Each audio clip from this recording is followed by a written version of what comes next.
Hello, the paper is Development, Globalization and Society, and this module is about Microcredit Program, a celebrated social security policy. In today's module, we are going to talk about changing orientation on social security policy, and we will see if microcredit as an institutionalized model for providing social security and how does it behave under a neoliberal program. This module focuses on issues like microcredit program as a prime example of social security measures undertaken and institutionalized by a neoliberal state. Debate situated within the discourse on globalization and neoliberal economic paradigm. We would also have a look at change in the orientation of the state, change in the perspective of social security policies, and microfinance as a legitimized social security policy. Globalization has legitimized neoliberalism as a dominant economic paradigm. Such a paradigm shifts the role of the state, predominates market as a prime mover of the society, and dilutes social security and welfare policies. Neoliberalism is a political economic model dedicated to the absolute rule of the market and to the dismantling of the welfare state. The neoliberal policy has attacked the very foundation of the social security and welfare. Powerful economic institutions such as the International Monetary Fund and the World Bank imposed their neoliberal agenda on heavily indebted developing countries in return for the much needed loan. Both in the developed and developing country, state-made cuts were made to the welfare benefit that had prevented many poorer families from sinking into further destitution. The neoliberal assumption that the informal sector could provide a safety net to the unemployed became more absurd, given that hundreds and thousands of informal workers were losing their jobs while the wages of the others were pushed down to the level of starvation. Instead, there was a growth of informalization and destitution. Now let's try and understand the various dimensions of neoliberalism. Firstly, it is propounded on the ideology of consumerist free market. The codifiers of neoliberalism are global power elite. They serve as the chief advocates of neoliberals. They flood the public discourse with idealized image of a consumerist free market world. Secondly is the neoliberal governance model, where there is a primacy of free market, and it is hoped that that would serve as the model for the governance too. It is based on entrepreneurial values such as competitiveness, self-interest, and decentralization. It promotes individual empowerment and the devolution of central state power to smaller localized units. The neoliberal mode of governance redefines citizens as customer or clients and encourage administrators to cultivate an entrepreneurial spirit. At the third level, it is a policy package involving a set of three core policies, which is deregulation of the economy, number one, liberalization of trade, number two, and privatization of state-owned enterprises. In this context, some of the policy measures include massive reduction of social welfare services. The neoliberal policies also leads to rising inequality and poverty. Let's argue and understand how. The proponents of this view argue that increased economic growth benefits the entire nation and eventually will trickle down to the lower strata of this society. But actually, this doesn't seem to be happening. But economists and social scientists like Steger and Roy, Bhagwati, Ahluwalia and Little argue that the positive outcome of India's comprehensible reform include massive economic growth, exchange rate stability, substantial increase in foreign direct investment. True, these things have happened since we have joined the bandwagon of LPG. They believe that agriculture will become more efficient and competitive with greater and efficient use of resources. Notwithstanding such explanation, a vast literature of empirical data suggests that the structural adjustment program of the IMF and the World Bank have led to economic hardship. The studies are done by Goldberg and Pavnik, Hilson and Potter. The neoliberal reform have increased the gap between the rich and the poor and have also exposed the country to the devastating impact of the current global financial crisis. It is very clear that economic growth has not necessarily brought about equitable distribution of wealth across population. Rather, it has led to growing inequality. One needs to recognize that there are groups of people of particular caste, class, race, ethnicity, sexuality, and gender who are discriminated because of their disadvantaged position within the social structure. Poverty is also a gendered experience. Women have become the ideal flexible worker of the new global economy, which indicates that it is because they are prepared to be flexible to comply with family duties in the lower paid occupation with little security or bargaining power. Poverty becomes not an issue of structural inequality, but a matter of individual inefficiency. Thus, the neoliberal development agenda ignores the existing power relationship within the community.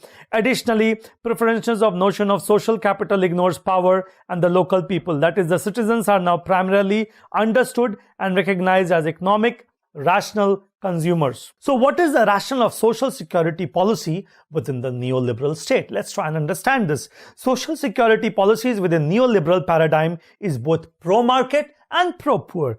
Their social security policies embody values of pro-market norms couched in pro-poor terminology. The first argument is that investing in human capital, the language of social security policies recasts social spending as investing in a kind of capital. So the investment is not for the welfare of the poor, but the logic of investment is to make them productive. The second line of argument is that an income support will enable the poor to behave as a proper neoliberal subject, as entrepreneurs and risk takers. The idea is that supporting the poor in terms of income would make them empowered to take risks needed to break out of the poverty cycle. The third idea that strengthens the neoliberal agenda is the move towards normalizing the exploitative market condition.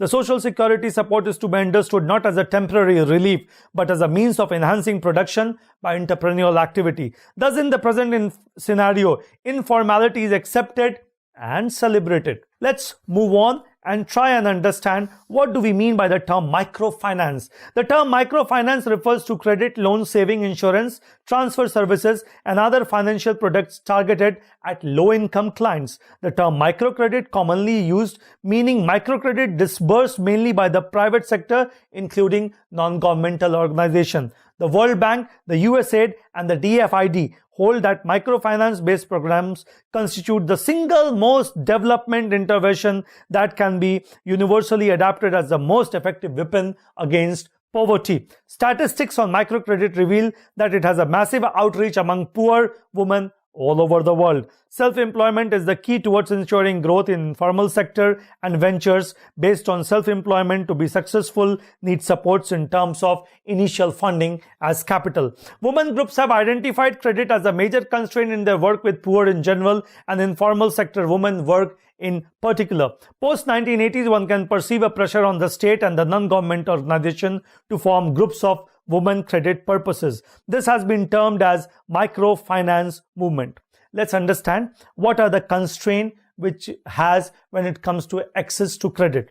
It is argued that the poor as a category is a high risk, high cost proposition which makes banks wary of lending to the poor. The credit constraint experienced by the poor reflect the fact that poverty, insecurity, and vulnerability are interrelated concepts, and that any intervention to alleviate poverty should be able to address increasing insecurity and vulnerability faced by the poor. Poors were mostly employed in the informal or unorganized sector with low-paying, temporary, insecure job and high working hour, which do not lend them credibility. Uncertainty about the earning of the poor led to the uncertainty regarding their payment of the loan amount, leading to default. Poor have irregular and volatile income and expenditure streams, which make them major debt risk. What had invariable happened is that traditionally the poverty measures have captured the state of deprivation of the poor, but have invariably failed to address their insecurity and vulnerability. Further, this constraint gets intensified for poor women because they are considered to be least credit worthy.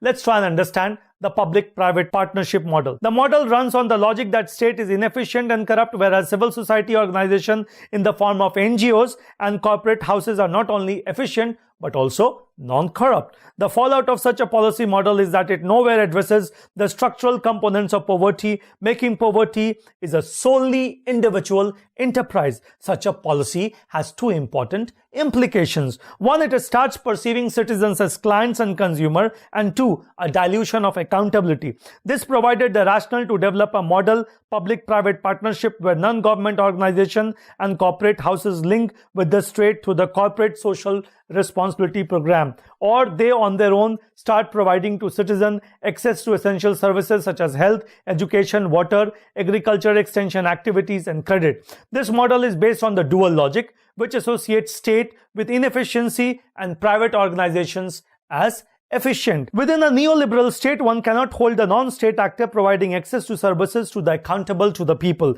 The discourse of the microfinance is based on making the poor accountable for their poverty.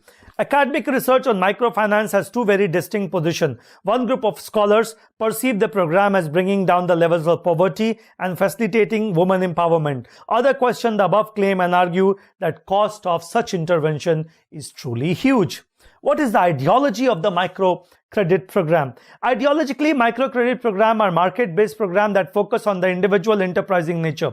Hanek and Joseph, World Bank, and other international aid agencies portray poverty as a locally and individually created and therefore a locally and individually solvable problem. In this regard, microcredit that helps to raise household income in monetary terms falls perfectly in line with such an approach. Microcredit thus creates an image of poor who themselves would work their way out of poverty. In this sense, one has to understand that successful microcredit programs are essentially business strategies that worked. It is premised on the ground that welfare programs that provided resources without making the poor work for are not an efficient way of addressing poverty.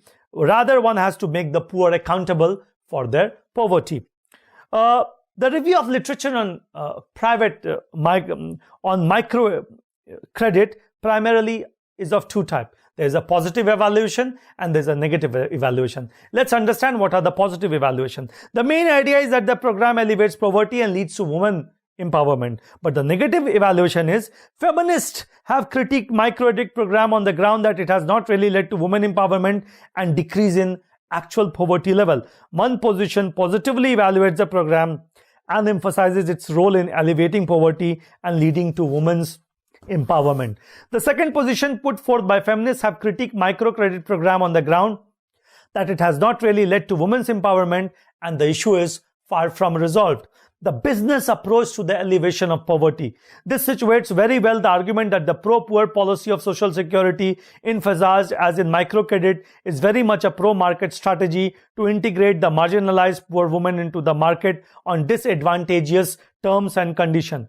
Legitimization of microcredit. The United Nations declared 2005 as the year of microcredit and Nobel Peace Prize 2006 been awarded to Muhammad Yunus and his Grameen Bank of Bangladesh. This was translated into a massive investment in this sector in the form of grants, projects, conferences, workshops, and many other activities in order to encourage and facilitate the growth of this program. Specifically, these organizations have been able to design structures and procedures that enable them to run efficient banking, such as providing financial services that match their client need, keeping transaction costs low, minimizing the leakage of funds through loan default or the misappropriation of the money by the staff. Thus, one has to realize that good repayment rates are the result of social and institutional pressure rather than the benign sounding social collateral as it is projected by international and national microcredit and funding organizations.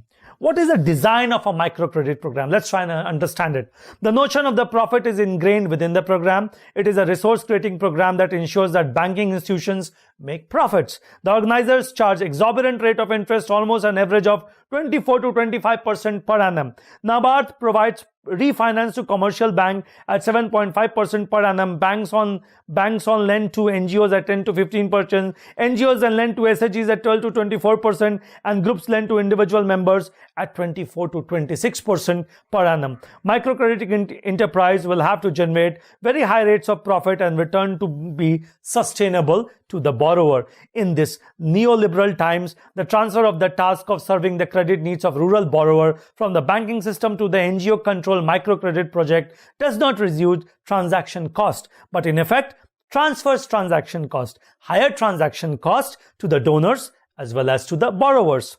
Assumptions regarding women within the microcredit program. An image of women as an ideal, dutiful, hardworking, resourceful, responsible and efficient is painted, who smilingly carry the burden of the family, community and the nation. Microcredit program assume that all women are budding entrepreneur.